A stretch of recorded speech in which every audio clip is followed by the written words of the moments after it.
કેવું ખબર છે? 3 ટ્રાયલવાળાને એડમિશન સૌથી પહેલાં, પછી 2 ટ્રાયલ, પછી 1 ટ્રાયલ, 35%, 36%, 40% એડમિશન ક્લોઝ. સાલા ઉપરના ડબ્બા જોઈતા જ નથી આપણે. અને પછી જુઓ ત્યાંથી કેવી પિસ્તોલો તૈયાર થાય છે બધી, ખતરનાક ખતરનાક. માય કાંગલો ને નપુસક સમાજ. પાનના ગલ્લા ઉપર છોકરા ઊભા હોય, 3 બટન ખુલ્લા હોય, પાસળીઓ દેખાતી હોય, પેન્ટ આટલે પહેર્યો, લો વેસ્ટ. સાલા તારે વેસ્ટ જ ક્યાં છે? સાલા ખેંચો તો ઉતરી જાય. પછી આમ કરીને બટન ખુલ્લા હોય, દેશ માટે કંઈક કરવું છે. સાલા તારા માટે કર, દેશ છો ચૂલામ જતો, તું તારા માટે કર. સાહેબ, જે માણસ પોતાની જાતને વફાદાર નથી ને, એ એના મા બાપ, પતિ પત્નીને વફાદાર ના હોય, દેશને વફાદાર ના હોય, સમાજને વફાદાર ના હોય. અને જે વફાદાર ના હોય એ હસી ના શકે. સાહેબ, આપણે કસરત કરતા નથી એટલે આ શરીરને વફાદાર નથી, આપણે વાંચન કરતા નથી, આ મગજને વફાદાર નથી, તો દિવેલ પીધેલા જ ફરવાના, કોઈ ગેરંટી છે? સવાલ જ પેદા થતો નથી. વિવેકાનંદના ફોટા બતાવે, ઉઠો જાગો અને ધ્યેય પ્રાપ્તિ સુધી મંડ્યા રહ્યો. ઉઠાડે કોણ? પછી ધ્યેય કોણ બતાવે? અને ક્યાં મંડ્યા રહેવાનું ખબર જ નથી, બધી પીપોડી વાગે છે. આ હાલા જે લોકો વિવેકાનંદના ફોટા લઈને ફરે ને, એમ તો પકડી પકડીને મારવાના કે 10 ડન કરીને બતાવો. એ તો નહીં થાય, તો છોડ, નીકળ બહાર. બધું જ ખોટું ચાલે. અને એવા સમયે મારા જેવા એક સાવ ઓર્ડિનરી માણસના 700 સેમિનાર થવા, કે મારા કોઈ પણ યુટ્યુબ પરના વિડીયો સંજય રાવલ તમે લખો તો મહિનામાં 50-60 હજાર લોકો જોવે. એટલે મને એમ થયું કે સાલું ટાલિયા, તારી વાતમાં તો દમ છે. એ વાત તો નક્કી છે.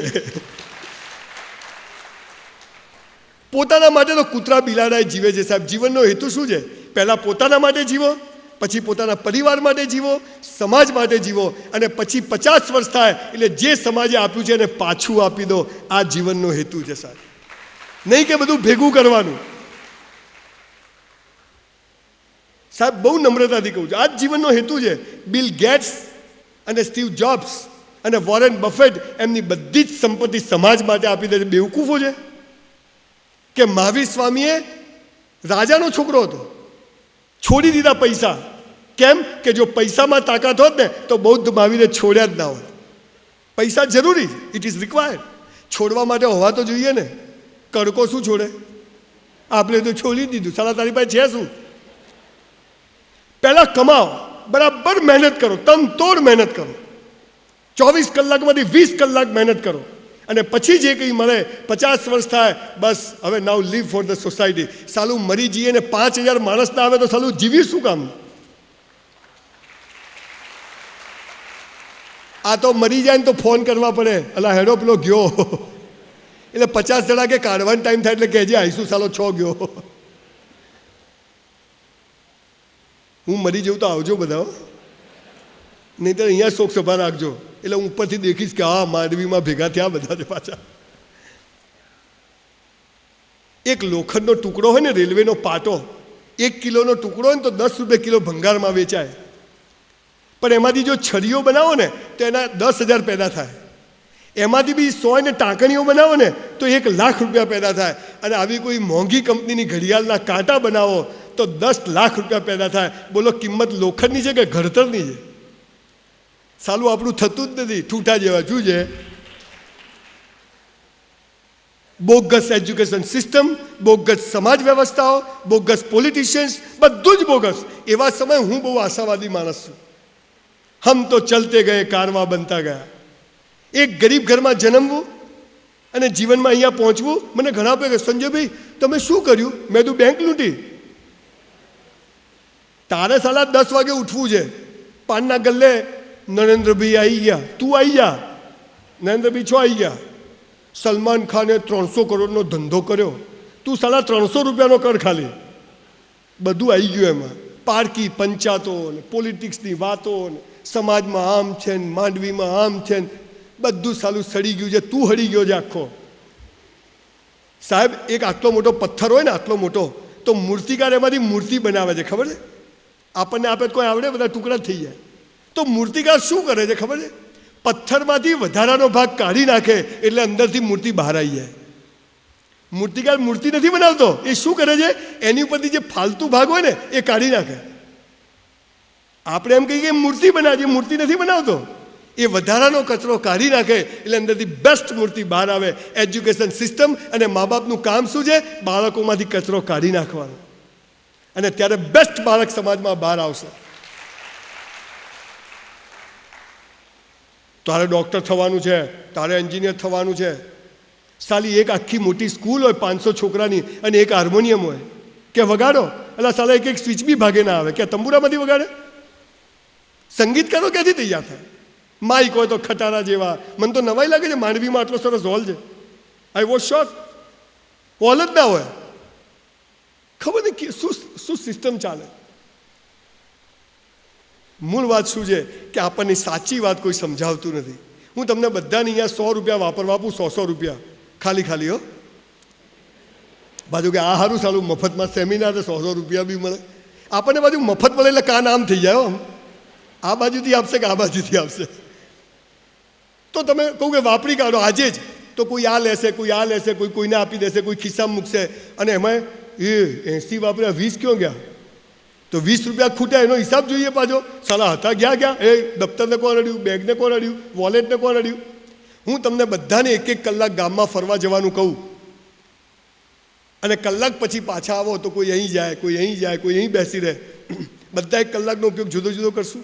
આવતીકાલે હું તમને એમ કહું કે ગઈકાલનો કલાક પાછો લાવો તો મળે કોઈને? અને ગઈકાલે પેલા 20 રૂપિયા જે ખોવાઈ ગયા એ કમાઈ શકાય કે નહીં? 100 રૂપિયા ખોવાઈ ગયા તો કમાઈ શકાય કે નહીં? તો પૈસા કિંમતી છે કે સમય? યસ, નરેન્દ્રભાઈને, તમને, મને ને ભિખારીને 24 કલાક ભગવાને કેવા આપ્યા છે? સરખા આપ્યા છે. આપણે હજારો રૂપિયાના હિસાબ રાખીએ છીએ, પણ સૌથી કિંમતી 24 કલાક ક્યાં ગયા ખબર જ નથી. તમે મારજો ટોટલ 18-20 કલાક પર હિસાબ જ નહીં મળે. 4-5 કલાક કેવો ગયા કે રોમ જોડે સાલા નાહવા બેઠો, ટોયલેટ ગયો, ખાધું, ઓફિસ આવ્યો, ઘેર ગયો, હુઈ ગયો. 18-20 કલાક પર હિસાબ જ નહીં મળે. આ જેને હિસાબ સમયનો નથી રાખ્યો ને એ દિવેલ પીધેલા ફરવાના.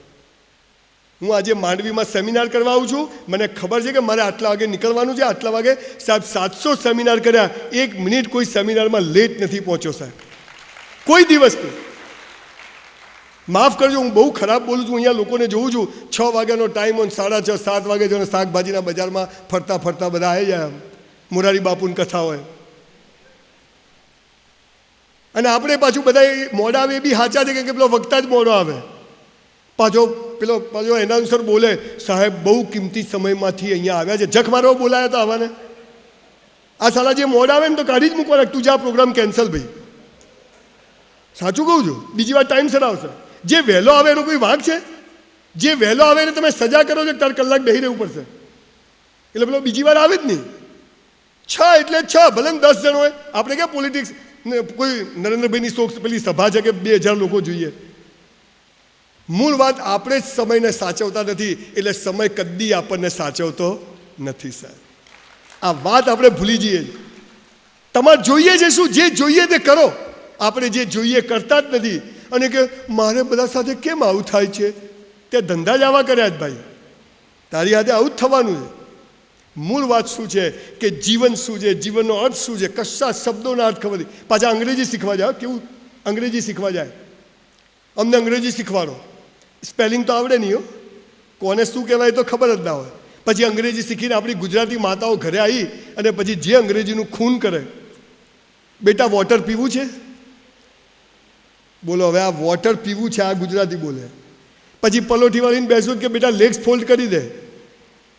પેલાના લેગ્સ ફોલ્ડ જ રહે આખી જિંદગી. આપણો ભરતો દીકરો હોય, બાઇક લઈને જતો અને પડે તો કે ડેમેજ થઈ ગયો. એટલે ડેમેજ ના કહેવાય, ઇન્જરી કહેવાય. આપણને જીવનના અર્થ જ ખબર નથી. જન્મ, મરણ, સુખ, દુઃખ, અમીરી, ગરીબી, કશું જ. અને આવી ગયા આવા સમયે હું તમને એક જુદી વાત કહેવા આવ્યો છું. થોડું ફ્લેશબેકમાં જઈ અને વિચારવાની જરૂર કે આપણે આખી જિંદગી કેમ રડતા રહીએ છીએ, દુઃખી રહીએ છીએ, જીવનમાં મજા નથી. એક બાળક પહેલી વાર જ્યારે માના પેટમાંથી જન્મ લે છે ને સાહેબ, પહેલી વાર ત્યારે રડે છે.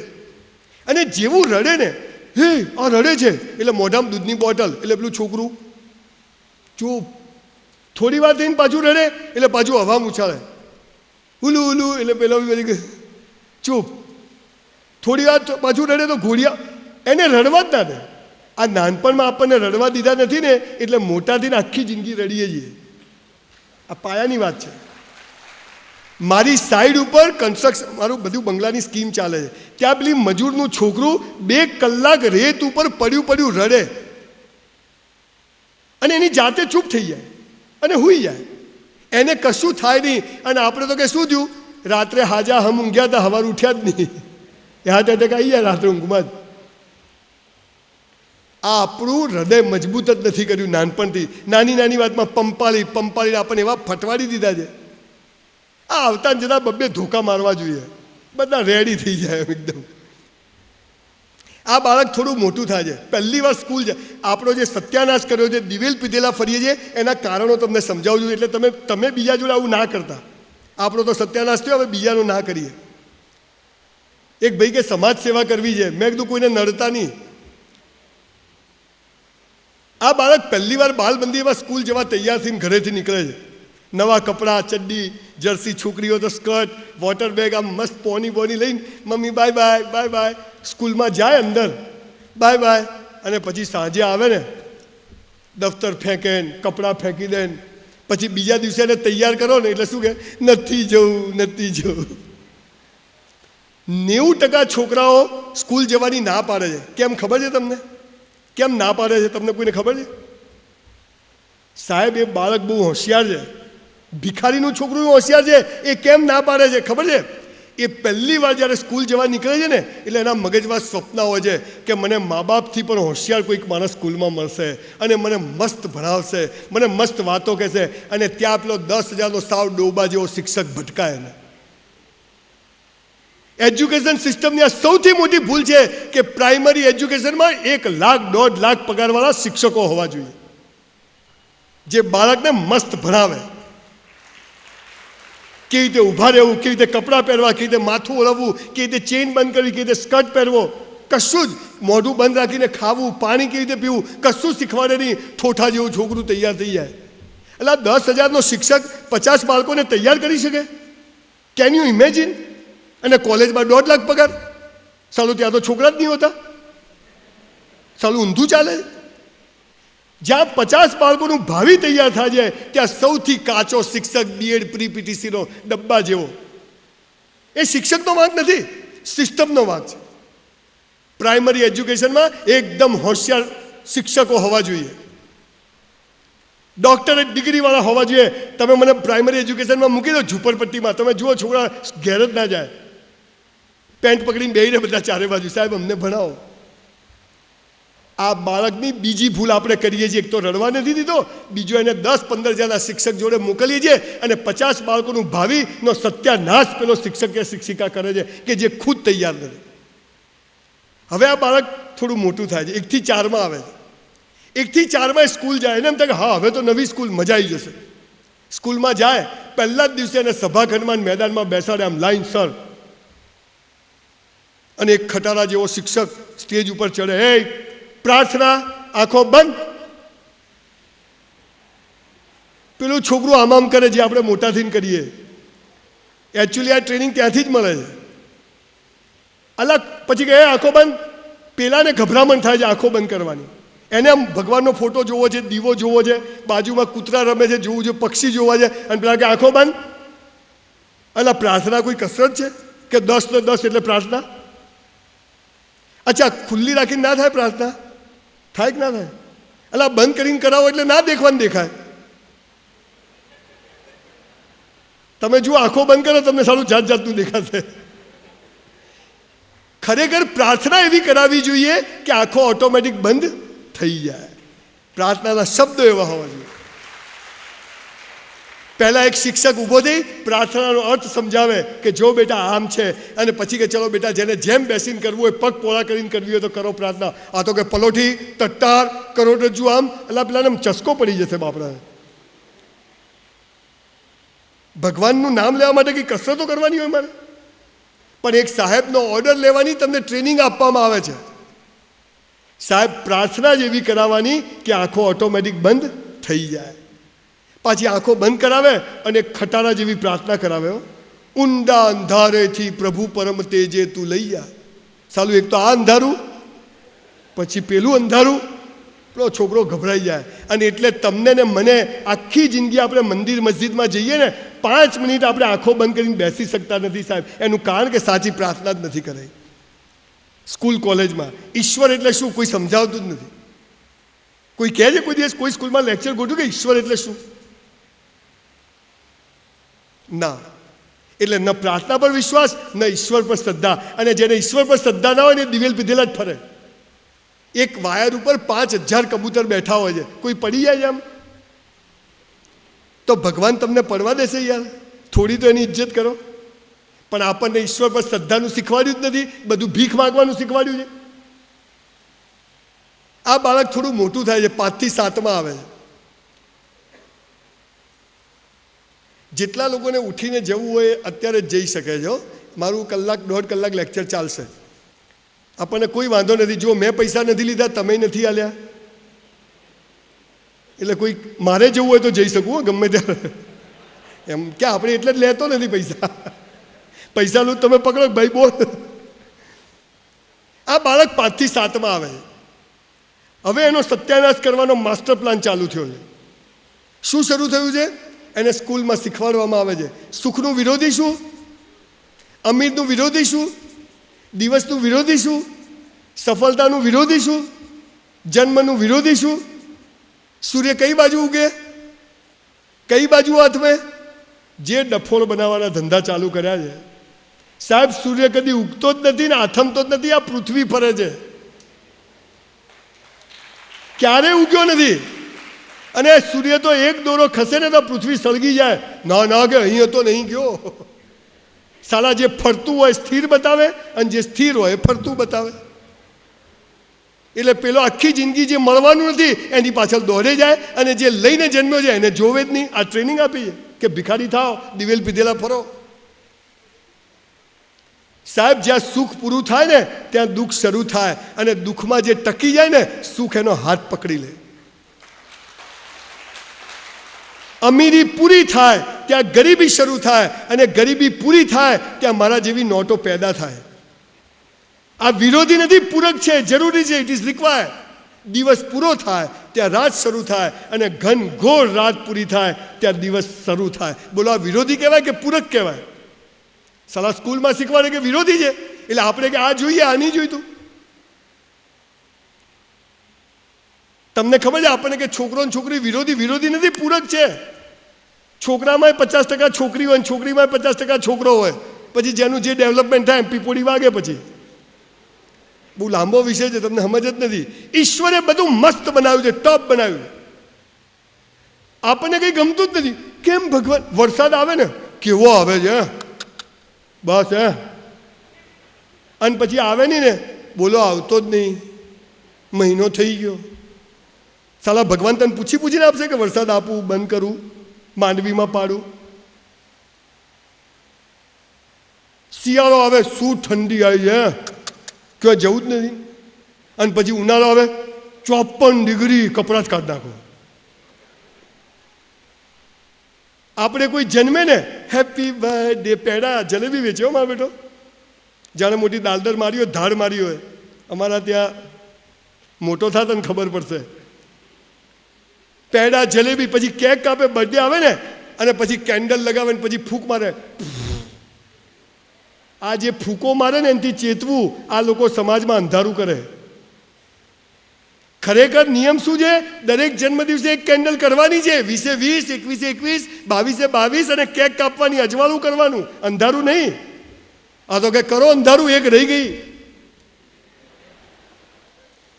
અને કોઈ મરી જાય, સંજયભાઈ મારા પપ્પા જતા રહ્યા. મેં તો બધાને પપ્પા જતા રહે. એક જણના ઘરે ગયો તો એના પપ્પાના ફોટાને હાર પહેરાવીને બેઠેલો. રાત્રે ખીચડી ખાધી, દૂધ પીધું, ટીવી જોયું, સહી પકડે હે જોયું, અને માળા કરીને સૂઈ ગયા. સવાર ઉઠ્યા જ નહીં. મેં કીધું એમાં મારો વાંક ખરો કઈ? હવે ગયા તો ગયા, જે થાય સારા માટે, ભગવાન બધું બરાબર કરે. ના ના, પણ કેમ? નોમિનેશન બાકી છે બેંકમાં. આ હરામીના નોમિનેશનની ચિંતા છે, બાપા ગયાની ચિંતા નથી. પછી એકદમ રડવા માંડ્યો. મેં કીધું એક